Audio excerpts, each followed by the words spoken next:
Your word is born. Listen, Hiram Akeem in the building down here, Akron, Ohio. We want to tell somebody, man. This is AkronHipHop.com live coming from the studio in Akron. Before we get to the man and the mission and the movement, of course, the legend, we need to tell somebody, if you're trying to promote you and your style, get in touch with us at meccamedia360@yahoo.com. And that's Hiram Akeem here, the reporternewspaperonline.com. But right now, we got my man. We in the bosom of brotherhood right now. In his studio, the legend K.C. Say what's up to somebody. What's going on, people? What's going on? So what's going on with you, man, right now? You've been featured on the AkronHipHop.com far as an event that's coming up. Tell somebody about that. Yeah, I got a listening party coming up for my new album, A Legend Never Dies. It was going to be a release party, but some unforeseen circumstances. So I decided to turn it into a listening party so we can still at least have the fun, the atmosphere. The friends can come out, free food, $5 entry fee. Basically just to still get it popping, so they didn't want to shut it down. Right, so listen, tell somebody, like the main reason we have to do a thing called AkronHipHop.com is so we can take our artists, the artists that's making some noise in the community throughout the city, and put them in the forefront, put them on the stage, hold them up against other artists that's out here throughout the nation, to kind of cradle our own and push forth our own. You've been out here doing it for the longest. Why don't you tell somebody about your history in the game as far as how many albums you have? You just said it right there. Why we got to do it on AkronHipHop.com? We have to. We have to support our own and show that we had a skill. The skill set and the mindset to do what the big boys is doing, as far as the Jay-Z's and the Lil Waynes and the Meek Mill. Sorry, Meek Mill, take your double L again, baby. But we have to show that we can do that. And when you have someone like me who is 11 albums in. 11. Tell somebody, yo. You know what I'm saying? Then wrote over 400 songs. Not to mention songs I've wrote for people and because of people, and wrote with people. So all my songs I wrote myself. So when you have that type of drive and mentality and energy, you have to get it out there. So that has given me 11 albums strong. All of them different and diverse in their own way and can touch people in their own way. And yeah, I've been doing this for a nice little minute, and it seems like, I get to a certain level and I decide to slide back down and chill, then I come back, slide back down and chill, come back again. And like I said, this one here coming out is number 12. So yeah, it's fun. It's fun times.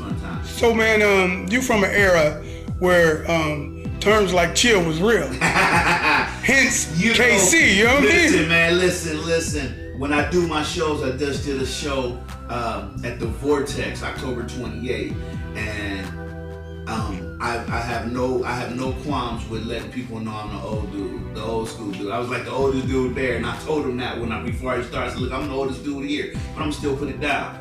And the response I got was phenomenal. I mean, I had the crowd actually, they was chanting my song with me, Word. And it was just a remarkable feeling to still be able to get on stage and get that energy and feed off the energy of the crowd.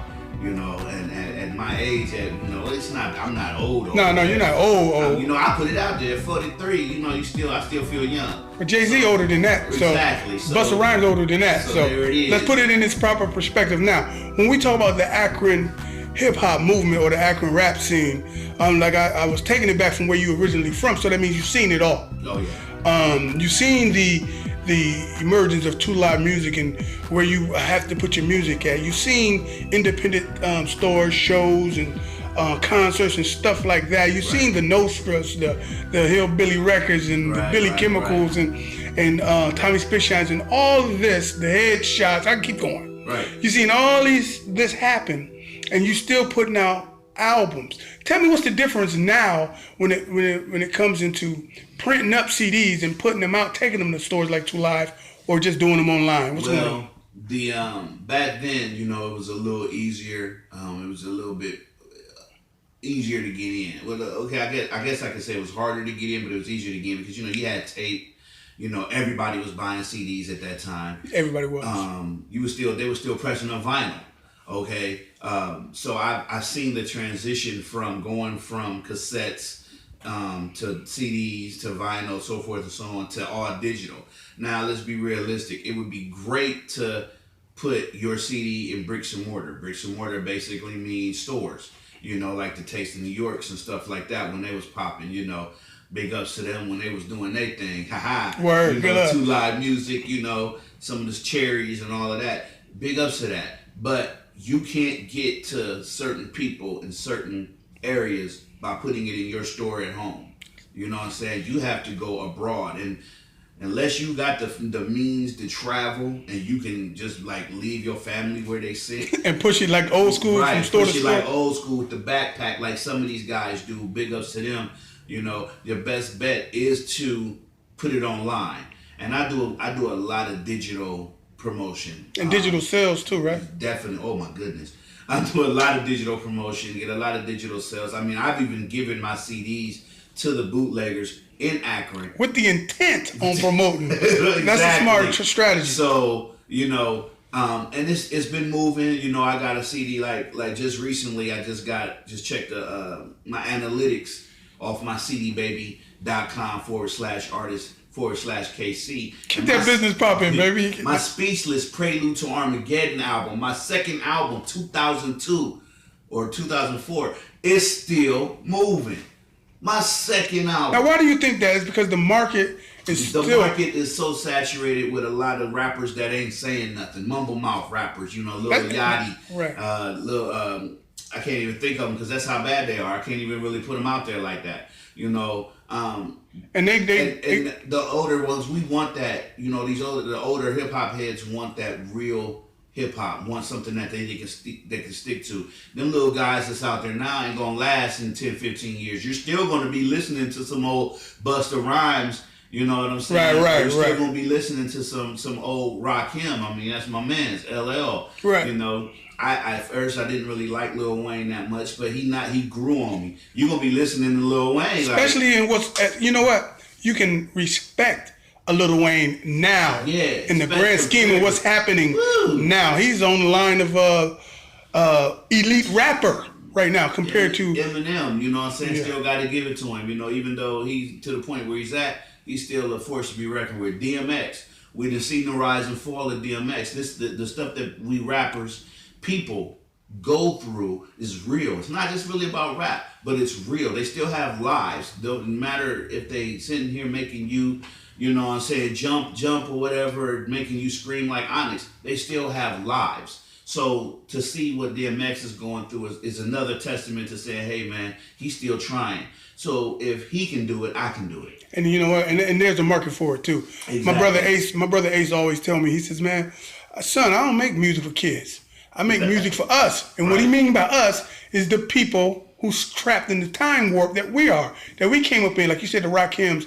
See, if you don't, how can I say, if you're not really into the Rakims, that means you wasn't there. Right. You know what I'm saying? If you ain't into the NWAs, the Dr. Dre's, the Ice Cubes, the Ultramagnetic MCs. If you wasn't there, it sounds foreign to you. Right, but if you, so that's who he make his music for, those people like you, those people who make the music for people who can relate to it. Is that market? Them inside rappers, man. It's like, you know, Rakim was an inside rapper. If anybody know hip hop, they know what an inside rapper is, or inside raps are. Well, tell people who don't know. This AkronHipHop.com. Yeah. Inside raps, man, is basically when you have instead of having your punchline at the end, so to speak.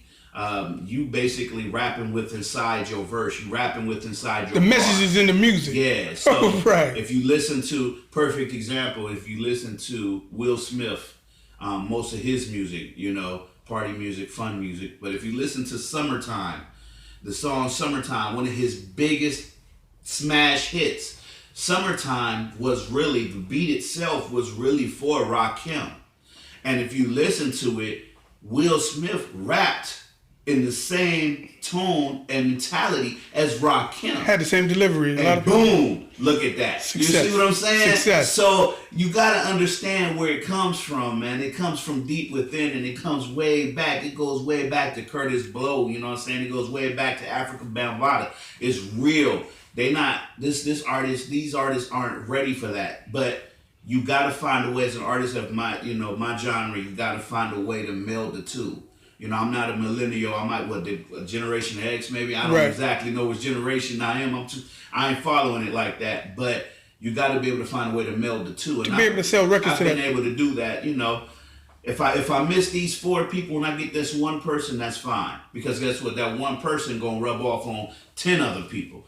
It is what it is, so, you know. So I feel you on that. Listen, just a reminder to let everybody know, AkronHipHop.com, home or your authentic voice to the hip-hop music scene here in Akron, more importantly to the hip-hop culture. If you're not on it, in it, checking it out, then that means we haven't seen you and you ain't making enough noise. Exactly. If you check us out on the Facebook page and your music has been shared, not by you, but by one of our affiliates, somebody who saw it, or myself, we don't discriminate. If it's out there and we see it, we promote it. Now, you know what I'm saying? It ain't if we like it or love it. It's if we see it and you putting in the work, we're going to try to put you in that proper perspective. Let your boys hear all your music all the time. Right, and that's what AkronHipHop.com, the Reporter Newspaper Online.com is all about. My man K.C, listen, we can go on and on days and days about what's really going on. You got a new album coming out. You hear Schooling These Cats about what's going on. And first off, I want to thank you for dropping that knowledge that you can't get in college. You giving them from what you learned out here in the streets and stuff. Day, man. So listen, man, before I go, I need for you to, if you can, man, you know, I try to keep it conscious. Try to keep it cultural. So I got to hit you with a black thought. Okay. What do you think is going on, or how can you, how can I say it? What are your thoughts on what's happening in our communities when it comes to this police violence? Oh, you know, that's one of them touchy subjects. And I could do it like the one rapper. That's why I can't remember some of these guys. So I don't do all that. I just talk about my watches and jewelry. Right. But now, you know what though? I'm an adult. I got children. So this is how I see it. We do need to do something about it as far as us. It's not just the politicians. It's not just the higher ups. It's us as street. We got to be able to, we have to recognize and respect authority. But remember, we were also raised to, if they don't respect you, why respect them? You know, what we basically need to do, I'm not saying go out here and riot and take back our streets and this, that, and the third. Raise our children right. If we raise our children right, we won't have these problems that continue. You know, because right now all we're seeing is what, you know, they bringing back what happened back in the 60s. It's coming back here right now. And what we didn't know over the past decade, you know, 3 or 4 decades, we starting to see it now because they getting filmed and everything. This is their biggest scare. This is their scare. We're filming it now. The secret is out. Yeah. But what Uncle Leotis and Uncle Cleophas told us back in the days, which we was like, oh yeah, okay, this is true. It's real. So, you know, my thing is this, and I know I really averted the question. My thing is this. What they gonna do when we decide to fight back? Hey, listen, that's K.C. the Legend. You know what I'm saying? He answered the question with a question to make you think. So look, man, listen. Tell somebody about the album, when it's coming out, and the show one more time. Legend Never Dies. It is like it was supposed to be my buyout album. You know what I'm saying? I was gonna lead this game back to y'all youngsters, man, but I think I needed to lead y'all with something. I put a lot of personal stuff in this one. My last album, Legend Continues, is still moving. Wasn't too happy with the result of that one because my brother had died. Big ups to my brother, Big Bell, Rob Bell, the disciple. But this one here, I kind of took it back to the street, took it to the grittiness of it, took it to the grain, you know, and let everybody know, hey, I'm still one of the ones out here doing it, still big doing it, still making it happen. And, you know, I'm one of the competitors competing, so I'm still competing with myself to make myself better, you know. So you're going to like it. December 4th is the supposed release date, you know. It's going to be online everywhere. You're going to be able to get it. I got a promotion running. The first 25 people that prove and show that they bought some of my music within the past year will get a discounted rate. 10 people will get a signed CD, along with, you know, the Legend KC t-shirt, whatever the case may be. and we just gonna pop it off like that. You know what I'm saying? So what's going on with the show? The show is the listening party is going to be December 3rd at the Halftime Sports Pub on Main Street. I can't remember the exact address, but it's right next to the Main Street Saloon. So there it is. I'm giving Main Street Saloon a plug too. Big up. Somebody get this man some money. Somebody get this man some money. Right. But it's going to be there. Like I said, free food, $5 entry fee. We just gonna be having fun all night. DJ Drama's gonna be spinning the wheels. DJ AGI is gonna be spinning the wheels. We're gonna be sitting there talking, having fun, playing my music back and forth, probably from the last 3 albums too. You know, just to keep it going, get everybody started. Gonna have the Reporter newspaper. My brother Hiram Hakeem gonna be there with the camera. Gonna get some, interviews, and we just gonna make this happen. And we're gonna make this a little bit bigger, than what most people thought. So that's what's up. Hey, listen, somebody need to take some notes when the teacher is in your presence, when the adult is in the presence. Take some notes and listen to some wisdom this brother got to say. Listen, if you're trying to promote you and your style, don't forget to give us a call. MeccaMedia360@yahoo.com. That's the email address. The Reporter newspaper online, AkronHipHopOnline.com or Akron Hip Hop. Facebook. There you go. .com. The Legend K.C. One whole word. The Legend K.C. You can get my like page. Sorry, I had to put that out. No, that's what you're here for, bro. .com. Y'all make sure y'all check that out. And food for thought, I'm going to tell y'all something right now. One of my mottos is, I'm not afraid of failing. I'm afraid of not trying. Get at your boy. Peace.